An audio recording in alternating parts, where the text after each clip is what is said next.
The tragedy of Nigeria began in 1986 when we did the structural adjustment program.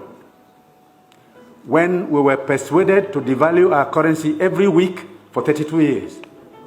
When I went to school, and many of you are here, the naira was $1.50.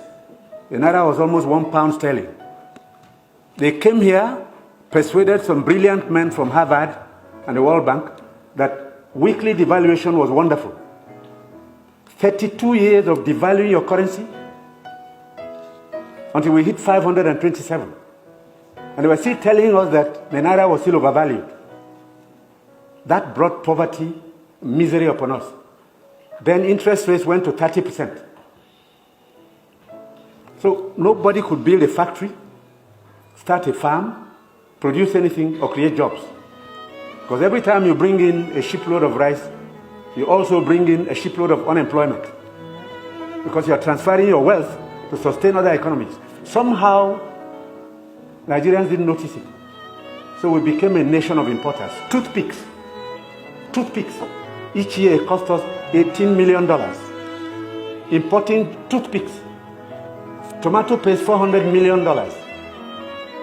So you talked about tomatoes now. One basket in town now is less than 2,000 naira.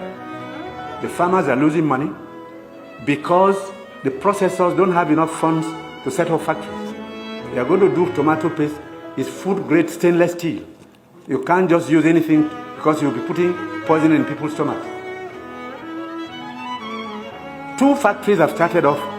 I believe by the middle of next year, we can comfortably tell importers of tomato paste to stop. But when you do, you make enemies. Even the rice we're trying to reduce. We have enemies, heavy enemies. People who can kill if they have a chance. Because you're spoiling their business. And let nobody take it lightly. These guys have seized this country's economy. They've taken us hostage. And they have no intention of giving up.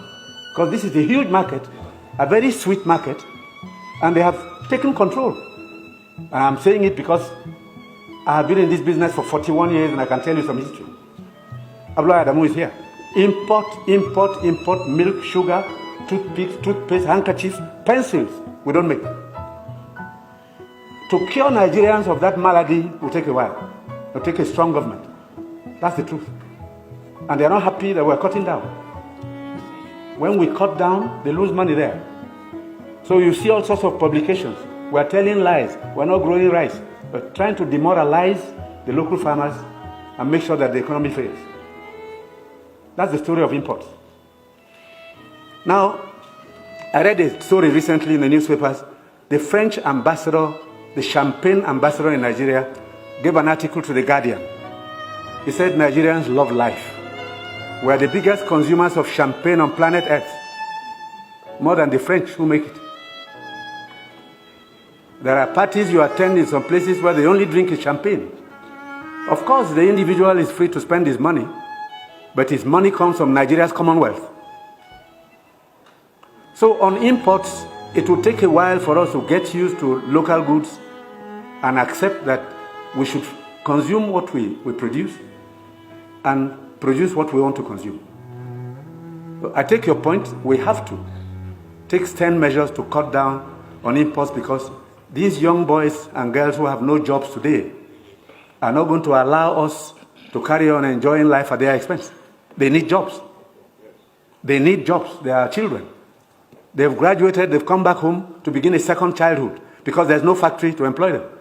And the ministries can't take any more. But somebody is making sure you fail when you want to produce at home.